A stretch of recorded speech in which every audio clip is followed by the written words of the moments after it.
Today's video is a Kickstarter preview on 𝗧𝗔𝗧𝗖𝗛. This game is out April 5th, and it's giving off that nostalgic feel to it, so stick around to hear more about it. Video. Why can't I get that? No. I'm gonna redo that.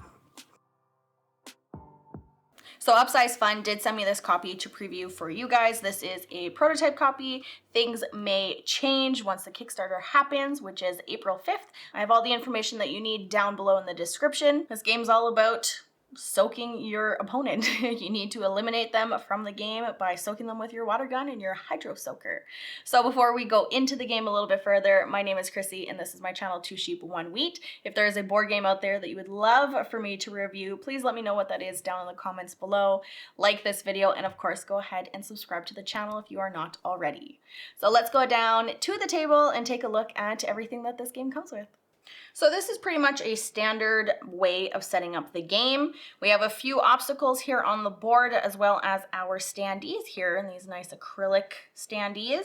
So each player, so this is 2 to 4 players, you can play in teams, but everybody will have their own characters to control. So each player, for a 2-player game like I have set up, you would need 3 characters for each player. So you get the standees for that, and you also get the character cards for them as well. The only thing that you need to do to set up for your players is you're going to need to place 3 or 6 of these water cubes on your characters, and this is basically the water in your hydro pack that you're going to be using to shoot your opponent. Now, because this game involves water, we also have water stations here to fill up. To place these, you're going to need to roll a die, a d6, and you get to place the watering stations wherever the numbers are so that it is more random. And then something else that is random is randomly placing the 2 buffet tables that the game comes with.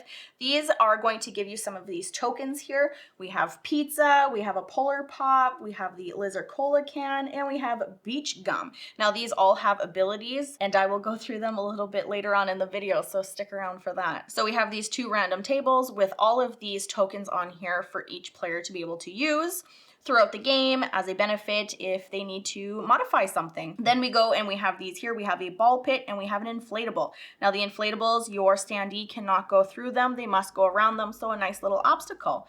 Then we have these ones right here. These are the ball pits, and it kind of gives you some coverage so that it's a little bit more difficult for your opponent to shoot you when you're in one of these ball pits. And of course we have our dice that we're going to be playing with. You get 6 dice.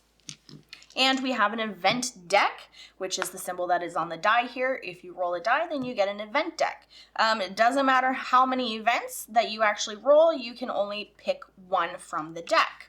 So we have those, and we of course have our cute little first player token. We have some extra of the tokens here to be able to replace them.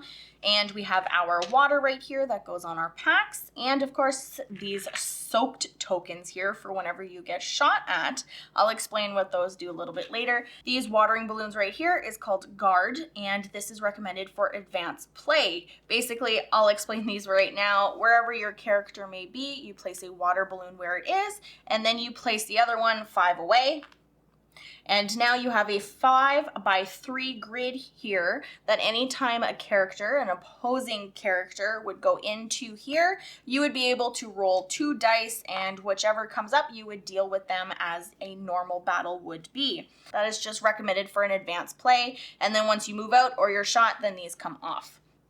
So that's how the guard works. Neat little advanced rule set for this one. And of course it does come with a player aid here so that everything that you need to know for your actions and what these tokens here mean. So we'll go over what the actions are first. So in this game, obviously we're going to be needing to move so that you can shoot water at your opponent. So moving, you can move up to 3 spaces, and the way that you can move in this game is in a straight line, but you can move diagonally once. So say if I was this character right here, he's got a crocodile on his head, he can move 1, 2, and then third one could be diagonal if you want it. So you can either go straight down this way or across. So say it was his turn again, he could go 1, 2, and then potentially 3 that way. Or if you wanted to, he could go up 1 diagonally and then across 2 more for a total of 3. So that would be one move. Now each player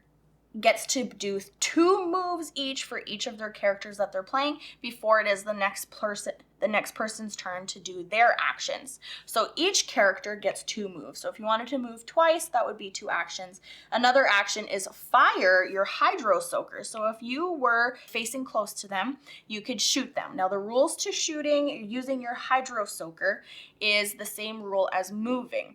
You can be 1 diagonal space away from them and in a straight line, which in this case it is. If they were here, it would be 1 straight line, and they could also be right here. They could be here, or they can be in front, anywhere near them, but it can only be 1 diagonal away and in a straight line. So let's say that we were here, our original spot. We would be able to fire our 𝗦𝗪𝗧𝗖𝗛𝗪 towards our opposing character here. Now the way that you do it is however many spots you are away, diagonal counts as 1, and the location that you're on is 2. So you would remove 2 dice from your pool. You would roll these dice.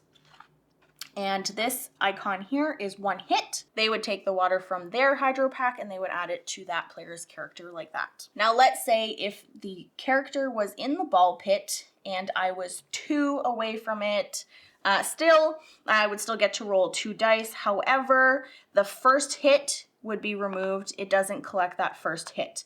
Now, anytime you roll any of these blanks, you also have to take that water out of your hydro pack because it's still a miss. You still use the water. It's just a miss. Now, if you do roll one of these exclamation marks here, that is an event and it would trigger the event deck. So you would draw a card and that is what you do first. This one here, bubblegummed, means that you place one of these soaked tokens on your character. So say this is the one that rolled it, he got it. So once you get a soaked token, you have to use one of your actions to take that off. So essentially it's just letting you have 1 action that turn. And then if you're hit again, or if you draw another one of these cards, you'll end up with 2. Now each character gets 2 actions. In this case, this character is basically losing both of their actions. He'll need to use them to dry off, which is another action that you can do. You remove 1 soaked token, and of course, if you get hit twice, like I just said, you would need to use 2 actions to dry off. So that is one of these event cards. There are a few others. These ones will allow you to collect one of these tokens, be able to use one of their benefits. This one here, leak, from your hydro pack, remove 1 water cube for each exclamation that you rolled. In this case, we rolled 1, so it would come off. This one here converts all of these exclamation marks to a hit. So in this case, it would be 2 hits. Since he's in the ball pit, it would only count as 1. The other one would be a miss. But at least you would still be able to hit him 1 time. Now, anytime that you are hit, you move back 1 spot. So it's kind of like to help you recoup whenever you're in a battle, you just kind of retreat a little bit. So when you're retreating, you have to go diagonally.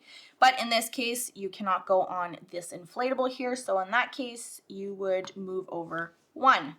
There's a few more in here that we can go over. Delivery, place 1 of each food item on each buffet table. So these buffet tables, so once you take off one of these food tokens, it doesn't get replenished. So once it's empty until you draw the delivery card, the event card right here. And then there is one other type of card that is in this deck, and it is a hydro pack attachment. So these cards, they just go next to your player character cards over here. And this one here, Defender, says reduce hits by 1 when defending. It would technically be removed and then we wouldn't do any damage to this character. So those are the types of event cards that are in the deck. Some things that you can look forward to and some not so much. Along with those actions that you can take, there are also 2 actions that are free.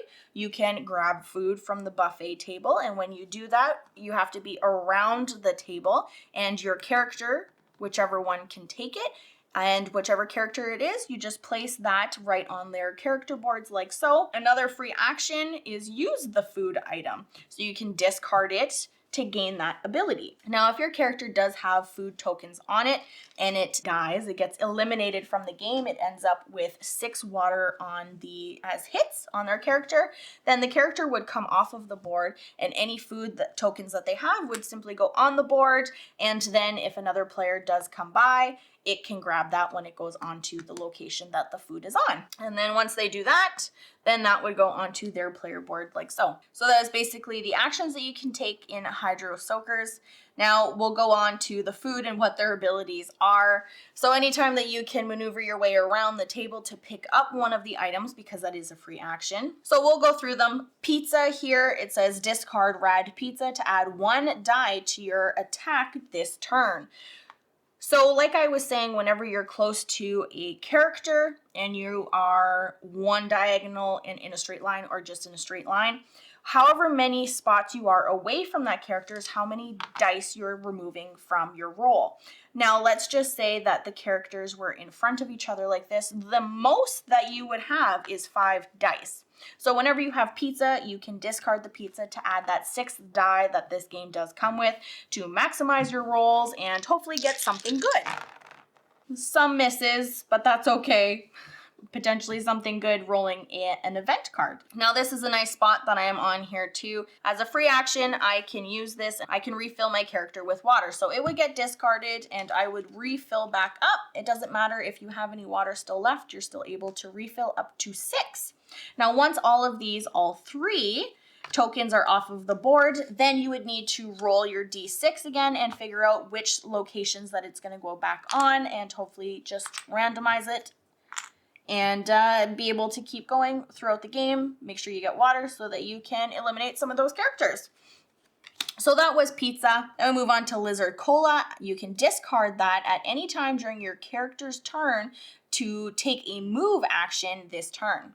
So you can take a free move action, so you would be able to move for 1 action, do something else for another action, and then if you wanted to discard the soda, the cola, you can discard it and then you can take another free action, another free move action. Then we have the polar pops here. Anytime you discard this one, you get to re-roll all of your missed dice, which is good because if you don't have any water, you essentially can't take any off anyway, but it would allow you to re-roll it if you discard it and then, hopefully get something better like that. There it would be 2 hits. And then we have the beach gum. If you remove this, you remove all soak tokens from your character instead of using 2 actions to remove it. So really not bad collecting some of those tokens and making sure that you're using the proper characters with the tokens that you really need throughout the game. So that is pretty much how you play 𝗧𝗧𝗖𝗛. This is a very nostalgic feel game. The artwork is really great in this game and it overall just is really fun to play. So I hope that you enjoyed my preview. Again, all of the information for this Kickstarter is down below. And of course, I wanted to say a huge thank you to Upsize Fun for sending me this game and letting me play it and preview it for all of you. So I hope you enjoyed this video as much as I did, and I will catch you next time.